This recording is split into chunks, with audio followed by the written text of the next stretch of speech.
அரஹர நம பார்வதீபதையே அரஹர மகாதேவா. அறிவோம் ஆயிரம். பகுதி 3.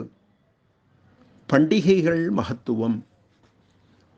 நம்மளுடைய சனாதனமான தர்மத்தில் ஒவ்வொரு பண்டிகைகளுக்கும் ஒவ்வொரு விசேஷமான மகத்துவங்கள்லாம் உண்டு. பண்டிகைகள் இல்லாத வாழ்க்கை ஒரு இயந்திர வாழ்க்கையாக போயிடும். அதனால தான் பெரியோர்கள் என்ன பண்ணால், ஒரு சந்தோஷம், ஒரு ஆனந்தம் குடும்பத்தில் என்றைக்கும் நிலச்சிருக்கணும்.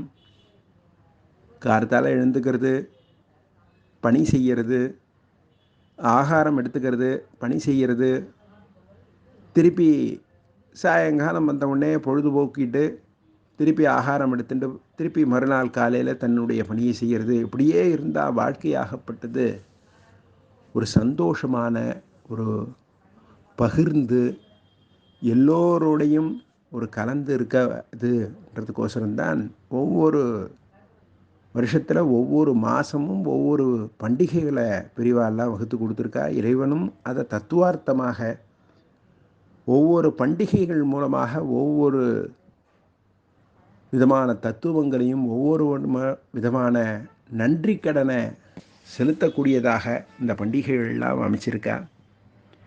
அப்படி பார்க்கும் பொழுது பொங்கல் திருநாள் ரொம்ப விசேஷமானது. மகர சங்கராந்தின்னு ஒவ்வொரு ஊரில் ஒவ்வொரு பிரதேசத்தில் ஒவ்வொரு விதமாக இந்த விழாவை கொண்டாடுவா. தமிழக கலாச்சாரத்தில், தமிழ் கலாச்சாரத்தில் சொல்லும் பொழுது உழவர் திருநாள், உழவருக்கு எல்லாம் நன்றி செலுத்துகிறோம் அப்படின்னு சொல்கிறா. ஆனால் அதோடைய முக்கியமான தாத்பரியம் என்னென்னா, அந்த உழவுக்கு ஆதாரமாக இருக்கக்கூடியவன் சூரிய பகவான். அந்த சூரிய பகவானுக்கு ஒரு நன்றி செலுத்தக்கூடிய தினமாக அன்றைய தினத்தில் சூரிய வழிபாடுன்றது ரொம்ப முக்கியமாக சொல்கிறா. ஏன்னா சூரிய வழிபாடு உலகத்தில் ஆதாரமானது. அந்த சூரிய ஒளி இல்லைன்னா இந்த உலகத்தில் எதுவுமே கிடையாது. அதனால் அந்த சூரிய பகவானுக்கு ஒரு நன்றி, சூரிய பகவானை வழிபாடு பண்ணுறதுனால ஒரு மனசு திருப்தி, ஆத்ம திருப்தி எல்லாம் ஏற்படணுன்றதுனால தான் அந்த பொங்கல் திருநாளை சூரிய பகவானுக்கு அர்ப்பணம் பண்ணி இந்த விழா கொண்டாடுறது வழக்கம். அதோடு மட்டும் இல்லாமல் சூரிய பகவான் அருளால் இந்த உழவர்களுக்கெல்லாம் அதுக்கு ஆதாரமாக இருக்கிறதுனால, உணவுக்கு ஆதாரமாக இருக்கிறதுனால அவளுக்கும் ஒரு நன்றி செலுத்தும் விதமாக தான் நாளைய தினம், அதாவது பொங்கல் தினமாகப்பட்டது விசேஷமாக கொண்டாடுறது காரணம். இந்த பண்டிகையில் ஒரு மகத்துவம் இருக்குது. என்ன மகத்துவம்னா, தன்னலம் இல்லாமல் எல்லாத்துக்கும் மூல காரணமாகப்பட்டது நான் இல்லை, எனக்கு அப்பாற்பட்ட சக்தி, அது இறைவன். அந்த இறைவனாக இருக்கக்கூடியவன், பிரத்யட்சமாக இருக்கக்கூடியவன் சூரிய நாராயணன். அந்த சூரிய நாராயணனுக்கு ஒரு நன்றி செலுத்தும் விதமாக தான் இந்த பொங்கல் பண்டிகை கொண்டாடுறதா வழக்கமாக பெரியவா நமக்கு வகுத்து கொடுத்துருக்கா. அதோடு மட்டும் இல்லாமல் இந்த பொங்கல் பண்டிகையில் பார்த்தீங்கன்னா, புதுசாக விளைஞ்ச நெல், அரிசி, மணி, நாட்டு காய்கறிகள்னு சொல்கிறோம். இன்றைக்கி சக்கரவள்ளி கிழங்கு, பூசணிக்காய், இதெல்லாம் நாளைக்கு அந்த பொங்கல் பண்டிகையில் சேர்ப்பா. இதெல்லாம் எதுக்குன்னா உழவு. இதெல்லாம் எளிமையாக கிடைக்கக்கூடியது, கிராமத்துலேருந்து கிடைக்கக்கூடியது. இதை விளைவிக்கிற அவளுக்கு ஒரு பிரவர்த்தியும், ஒரு சந்தோஷம், ஒரு ஆனந்தம், அவளுக்கு வாழ்க்கைக்கு ஒரு வழிகாட்டியாக இருக்கணும். அவளுக்கு ஒரு தொகை கிடைக்கணுன்றதுக்கோசரமே இந்த நாட்டு காய்கறிகள்லாம் சமைக்கணும் அப்படின்னு சொல்லி இந்த விழாவில் முக்கியத்துவம் கொடுக்குறா. அதோடு மட்டும் இல்லாமல் கரும்பு, இந்த கரும்பு விளைவிச்சு தரக்கூடிய விவசாயிக்கு அவனுடைய வாழ்வாதாரத்துக்கு இது உதவியாக இருக்கும்ன்றதுக்கோசரம் தான் இந்த விழாவில் கரும்பு, இஞ்சி, மஞ்சள் கிழங்கு இதெல்லாம் வச்சுருக்கா. இந்த பண்டிகையே 3 நாள் கொண்டாடுவார். முதல் நாள் அன்றைக்கி சூரிய பகவானுக்கு, மறுநாள் மாட்டுப் பொங்கல்னு சொல்லி மாட்டுத் தொழுவத்தில் இருக்கக்கூடிய மாடுகள் எல்லாம் குளிப்பாட்டி வர்ணங்கள் பூசி கொம்புகள் எல்லாம் பொங்கல் வச்சு அந்த பொங்கலை மாட்டுக்கு படைப்பா.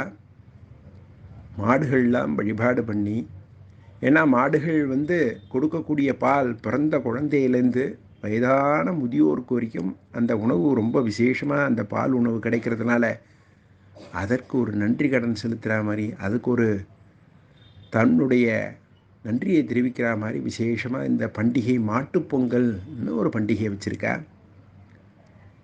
அதோடு மட்டும் இல்லை, அடுத்த 3வது நாள் கன்னி பொங்கல், கணுப்பொங்கல்னு சொல்லி கன்னிமார்களாக இருக்கக்கூடிய குழந்தைகளுக்கெல்லாம் நல்ல வாழ்க்கை கிடைக்கணும், அந்த வாழ்க்கையாகப்பட்டது சீரும் சிறப்புமாக இருந்து அந்த குழந்தை மேன்மேலும் சௌக்கியமாகவும் ஆனந்தமாகவும் தன்னுடைய வாழ்க்கையில் நல்ல குழந்தைகளை நல்ல சந்ததிகளை உருவாக்கி இந்த தேசம், இந்த நாட்டிற்கு, இந்த பாரதத்திற்கு அந்த குழந்தைகள்லாம் நல்ல விதமாக இருந்து வளர்ச்சியை ஊட்டக்கூடிய நல்ல குழந்தைகளாக கொடுக்கறதுக்கோசரம் அந்த கன்னிமார்களெல்லாம் நினச்சி வைக்கக்கூடியது தான் கன்னி பொங்கல், காணும் பொங்கல் ஆச்சு.